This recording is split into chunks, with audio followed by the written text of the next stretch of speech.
بسم الله الرحمن الرحيم. الحمد لله رب العالمين.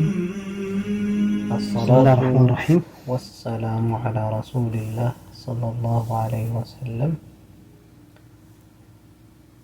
سفينة النجاة في فقه الشافعية. سفينة النجاة كتاب የሻፊዕያ መዝሀብ ጀማሪ የተዘጋጀችውን እናያለን። ባለፈው ትምህርታችን ስለ ሹሩጥ ተየሙም 10 እንደሆኑ ተየሙም ለማድረግ ወይም በአፈር ለመገልገል የተዘጋጀ ሰው መጠበቅ ያለበት ቅድመ መስፈርቶችን በሚል አይተናል። በዛሬው ዕለት ፍሩድ ተየሙሚ እናያለን ማለት ነው። ፈስሉን ይላሉ ሙአሊፉ ለይነው። ፍሩድ ተየሙሚ የተየሙም ወይም በአፈር የመገልገል ግዴታዎች። እንግዲህ ፍሩድ የተፈለገው እዚህ ጋር አርካን ለማለት ነው፣ ማዕዘን ማለት ነው። በአፈር መገልገል የፈለገ ሰው ግዴታዎች አሉት። 5 ግዴታዎች አሉት ወይም 5 አርካኖች አሉት። አልአወሉ የመጀመሪያው ግዴታ መጠበቅ ያለበት ነቅሉ ቱራቢ።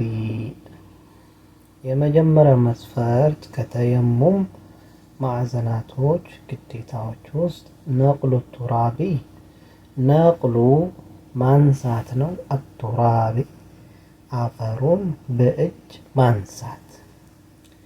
በእጁ ሄዶ መሬት ላይ ደፍ ያደረገውና ያነሳዋል። ሀከዛ ይሄን ነው የሚያደርገው። ንፋስ አፈሩን አንስቶ ፊቱ ላይ ቢጥለው ከዚያም ለተየሙም በዛው ባለው በፊቱ ባለው አፈር ንያ ቢያደርግ ባለበት ላይ ይሄ ትክክል አይደለም። ለምንድን ነው ከተባለ ነቅሉ ቱራብ፣ ነቅል ማለት ማንሳት። ነቅል የሚባለው ቀስድ ከሚለው ጋር ማሰብ ከሚለው ጋር የተያያዘ ነው። ስለዚህ ማሰብ አለ። እሳቤው እዚህ ጋር መሆናል። ያሰበው ምኑ ላይ ነው? አፈሩ ላይ ነው እንጂ ቀጥታ ነፋሱ መጥቶ ፊቱ ላይ ቢጥለው አፈሩን እዛው ላይ እንዳለ ማሰብ አይችልም። ለምን? ሸርጡ ነቅል ማድረግ አለበት። እጁ ሂዶ መሬት ላይ ማረፍ አለበት። ከዛ አፈሩን ያነሳዋል። አንደኛው መስፈርት ይሄ ነው። አሳኒ ሁለተኛው አንየቱ፣ ንያ አንዱ ማዕዘን ነው። ከተየሙም ግዴታዎች ንያ አንዱ ማዕዘን ነው። ሰውየው መንየት አለበት። ይሄም ደግሞ ከሐዲስ የመጣ ነው። መረጃው ኢነመል አዕማሉ ቢንያት፣ ስራዎች የሚመዘኑት ምንዳ የሚሰጣቸው በንያ ነው። ስለዚህ መንየት አለበት። ንያ ካልተገኘ ተየሙም የሚባለው አይገኝም ማለት ነው። ይሄ ግዴታ ነው። الثالث ሶስተኛው ከፍሩድ ተየሙም ውስጥ መስሑል ወጅሂ፣ ፊትን ማበስ። አፈሩን ካነሳ በኋላ ቀጥታ ወደ ፊት ነው የሚሄደው። ፊትን በደንብ አድርጎ ያብሰዋል ማለት ነው።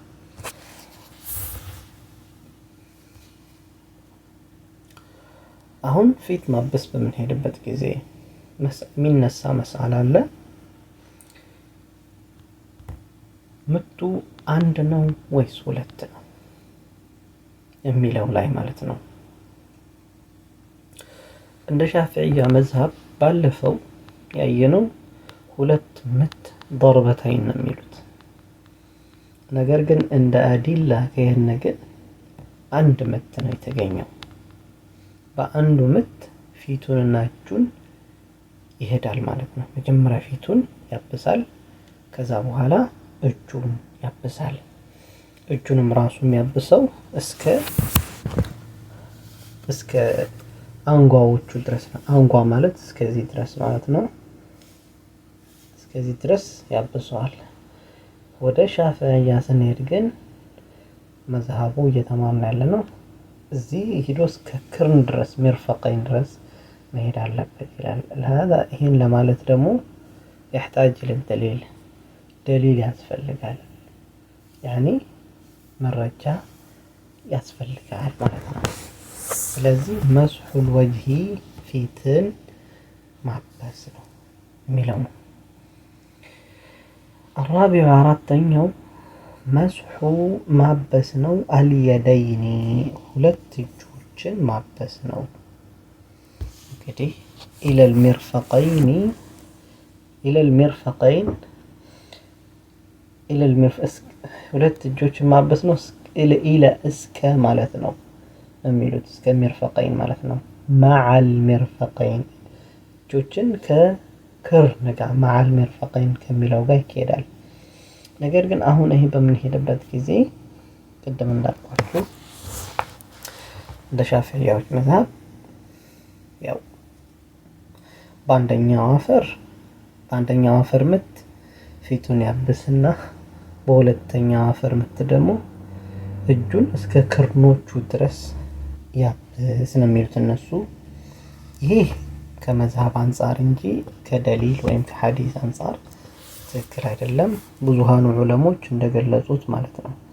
ይህንን ለማየት ደግሞ የቡኻሪን ሪዋያ ማየት እንችላለን። في حديث عمار በعمار حديث ላይ النبي قال له النبي صلى الله عليه وسلم من قالت إنما يكفيك أن تقول هكذا فضرب فيه الأرض فمسح به وجهه ويديه. ለዓማር ምንድን ነው ያሉት ነብዩ ሰለላሁ ዐለይሂ ወሰለም ኢነማ የክፊከ ላንተ እኮ የሚበቃህ አን ተቁለ ሀከዛ እንደዚህ እንድታደርግ እንድትመታ እንድታረግና ከዛ በኋላ ፈضرب به الأرض መሬት መታና فمسح وجهه ፊታቸውን አበሱ ከዛ ወየዳይህ እጃቸውን ደግሞ እንዲህ አድርገው አበሱ ማለት ነው። በአንድ ምቱ ማለት ነው። እስከዚህ ድረስ ማለት ነው።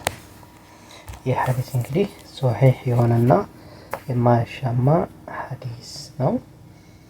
ስለዚህ ምቱ አንድ ምት ሆነ ማለት ነው። ፊቱንና እጆቹን እስከ አንኳ ድረስ ማበስ ማለት ነው። ሁለት ምት የሚል መሆን አለበት የሚሉት ግን ወይም ደግሞ እስከ ክርን ድረስ ማበስ አለበት የሚለው ቀውሉ ራሱ ይሄ ሁሉም ደካማ ነው። ደካማ ሐዲስ ነው። ምንም አይነት ጥንካሬ የለውም ተብሏል ማለት ነው። ስለዚህ ምቱ አንድ ጊዜ ነው። አንዴ ይመታል። አንዴ እንደመታ ቀጥታ ወደፊት ያበሳል።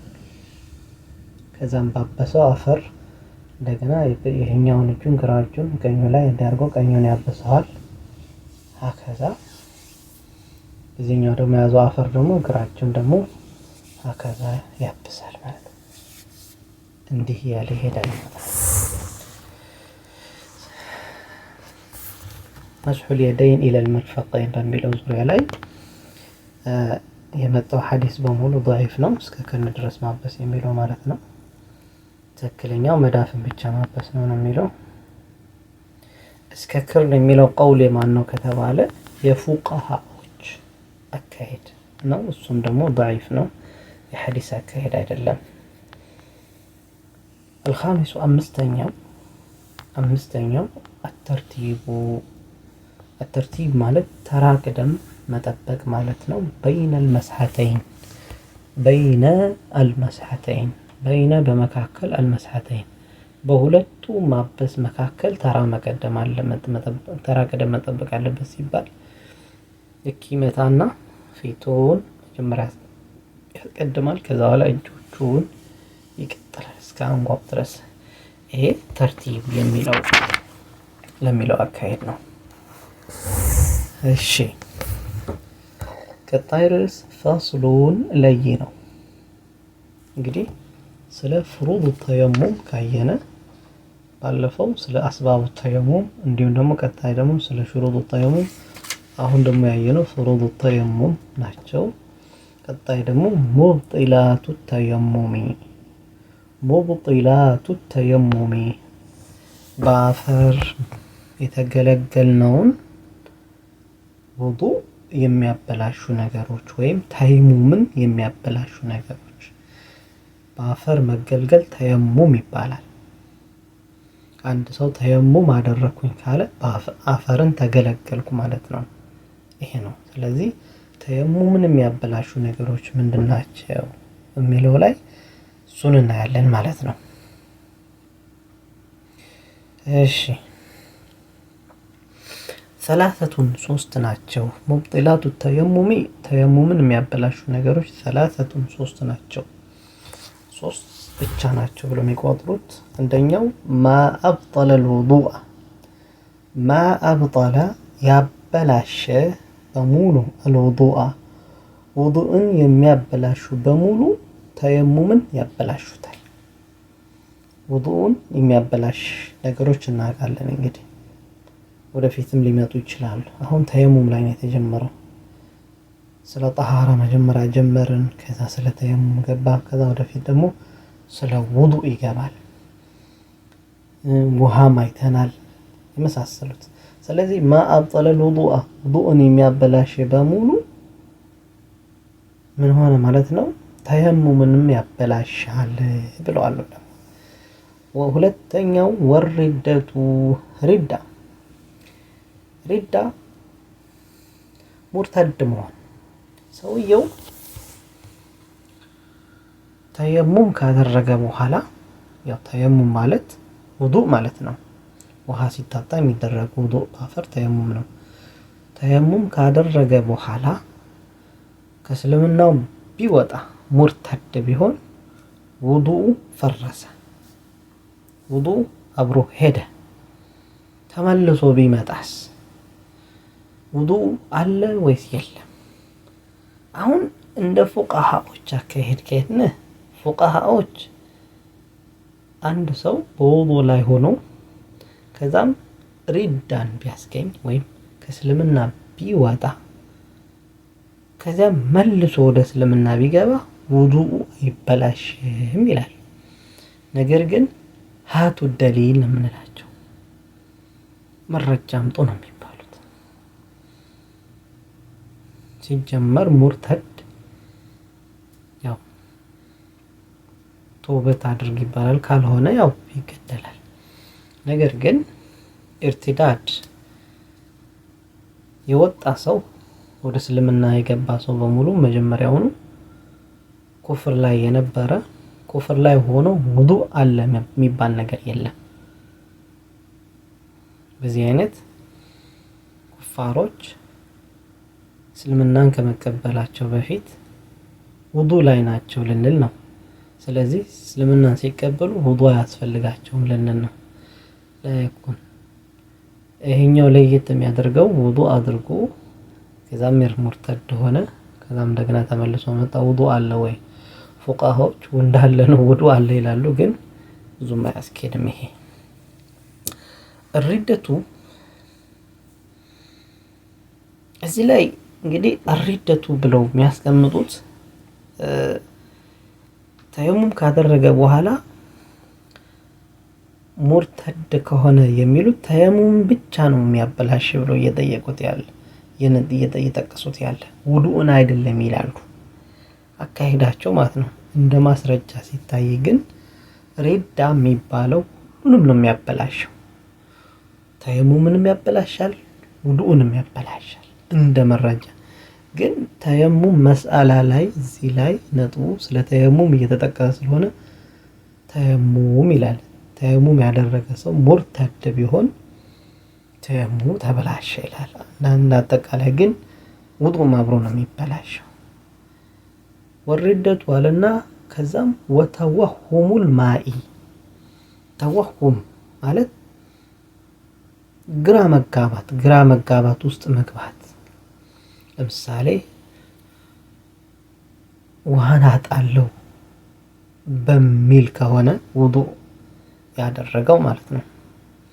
ውሃን አጣለሁ በሚል ከሆነ ውዱእ ያደረገው ተየሙሙ ተበላሽ። ኢንተየመመ ተየሙም ያደረገ እንደሆነ ሊፈቅድህ ውሃን ስላጣ በዚህ መልኩ ከሆነ ተየሙም የሚባል የለም ይላሉ። ስለዚህ ተየሙሙ ተበላሸ ይባላል። እነዚህ ነገሮች ሶስት ነገሮች ተየሙሙን ያበላሻሉ። ማአብጠለል ውዱእ ስንል የመጀመሪያው ላይ ውዱእን የሚያበላሹ ነገሮች ሁላ ምንድን ናቸው? ውዱእን የሚያበላሹ ፈስ፣ ሰገራ፣ ሽንት የመሳሰሉት ነገሮች ወይም እጅን አንስቶ ወደ ውስጥ ማስገባት፣ እነዚህ ነገሮች በሙሉ ውዱእን ያበላሻሉ። ሀከዛ ተየሙሙንም ያበላሻል። በጣም ጥሩ።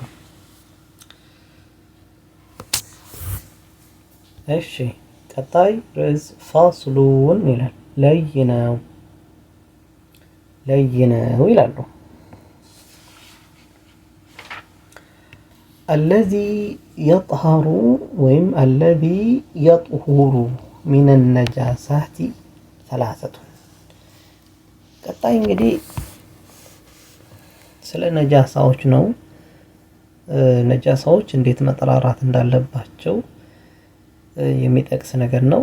አለዚ አሉ ያ የጥሁሩ የሚጠራው ሚነ ነጃሳቲ ከነጃሳነታቸው የሚጠሩ ነገሮች ወይም ነጃሳ ሆኖ ነጃሳነቱ ወደ ጧሃራ በሂደት የሚለቁ ነገሮች ሰላሰቱን ሶስት አይነት ነገሮች ናቸው። ሶስት ናቸው። ሲጀመር ጀምሮ ነጃሳ ነበረ። ከዛ ግን በሂደት ጧሃራ የሚሆኑ ነገሮች ሶስት አይነት ነገሮች ናቸው። የመጀመሪያው አልኸምሩ። ወደ ነጃሳ ዴፊኒሽን በምንሄድበት ጊዜ ነጀስን እና ሙተነጅስን መለየት አለብን። አንድ ነገር ነጃሳ ስንል ነጃሳ የሚለው ቃል በተፈጥሮ መሰረቱ አስሉ እንዲሁ ሲፈጠር ነጃሳ ሆኖ የተፈጠረ ማለት ነው ለማለት። ሙተነጅስ ስንል ደግሞ ሙተነጅስ የሚለው ቃል ደግሞ ከጊዜ በኋላ የተፈጠረ የነጃሳ አይነት ማለት ነው። ወይም ነጃሳው ወደ ሌላ አካል የተሸጋገረ የሆነ ለምሳሌ ልብስ ላይ ሊሆን ይችላል ያረፈው፣ ሽንት ሊሆን ይችላል፣ ወይም ቦታ ላይ መጥቶ ጠባለ የሚሰገድበት ላይ ወይም አካል ላይ መጥቶ ጠባለ፣ ይሄ ሙተነጅስ ይባላል። ነጃሳ ከተባለ ግን ራሱ አስሉ ነው።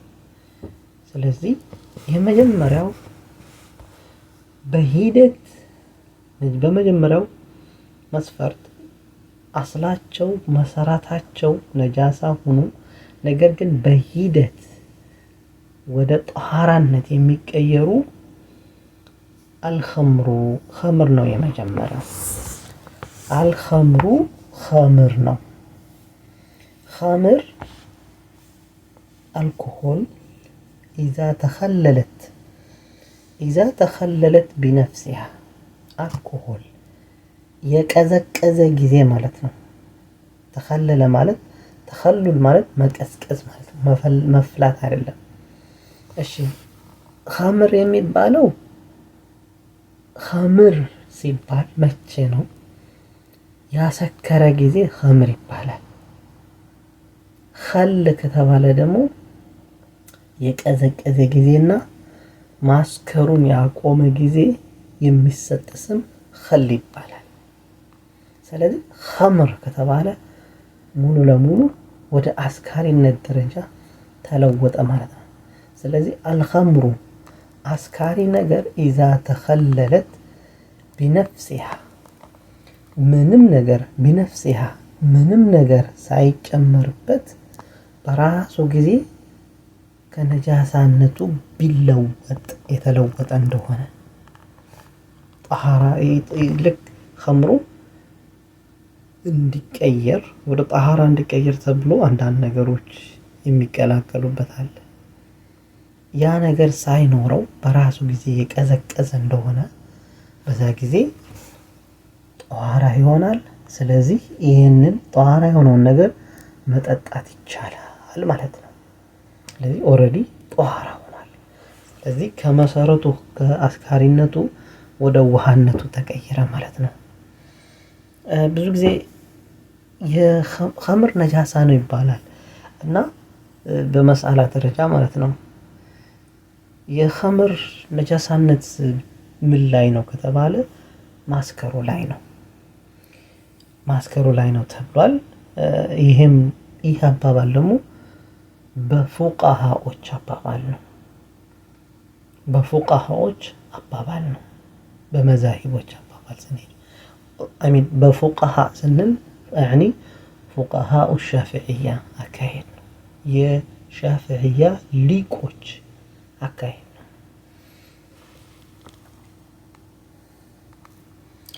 ስለዚህ ይሄ ነው። ሁለተኛው ወጅሉል መይተቲ የሞተ ነገር ቆዳው ወጅሉ አልመይተቲ የሞተ ነገር ቆዳው ኢዛ ዱብጋ ያ ቆዳ የተላገና የታረበ ጊዜ ቆዳው ልክ ሲታረብ መሬት ላይ ተነጥፎ ስጋው ሲነሳ በደንብ ሲጸዳ ያኔ ከነጃሳነት ወደ ጦሃራነት ይቀየራል ማለት ነው። ከነጃሳነት ወደ ጦሃራነት ይቀየራል ማለት ነው። ማለት ያ እንግዲህ ያላላጉ ሁኔታ ባህላዊ ወይም በዘመናዊ መልኩ ሊላግ ይችላል። ለምሳሌ ከተባለ ምንድነው እንስሳው ከርከሮም ሊሆን ይችላል። የውሻ ቆዳም ቢላግም ቢጠራም ይህ እንግዲህ አሁንም ጦሃራ ይሆናል ማለት ነው። እነዚህ ነገሮች አንስተን መከልከል እንችላለን ማለት ነው። አስላቸው ሲታይ አሁን ነጃሳዎች ናቸው። ከርከሮ፣ አሳማ የመሰለው እነዚህ ነገሮች ውሻ ነጃሳነቱ ግን ቆዳው ራሱ ተለይቶ ከዛ በኋላ ቢላግ እና ቢጸዳ ጦሃራ ይሆናል። ከዛ ቆዳቸውን ለጦሃራ ነገር መከልከል እንችላለን ማለት ነው። ሌላኛው የመጨረሻው ወማ ሷራ ሐይዋንን ወማ ሷራ እንዲሁም ደግሞ የሆነ በሙሉ ሐይዋንን መጀመሪያ አስሉ ነጃሳ ነበረ። ከዛ በኋላ ከነጃሳነቱ ሳራ ሐይዋንን በራሱ ጊዜ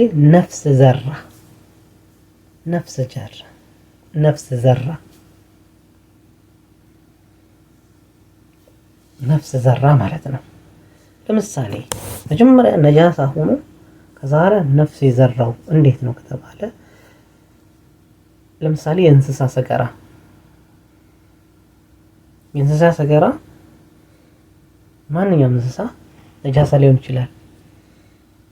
ያ ነገር ሰው ባለበት እየቆየ ወደ ትልነት ይቀየራል። አስሉ ነጃሳ ነው። ነገር ግን بعد ذلك صار حيوانا ነፍስ ዘራ ወደ ትልነት ተቀየረ። ትሉ ምን ይባላል ማለት ነው? ጣሃራ ነው የሚባለው።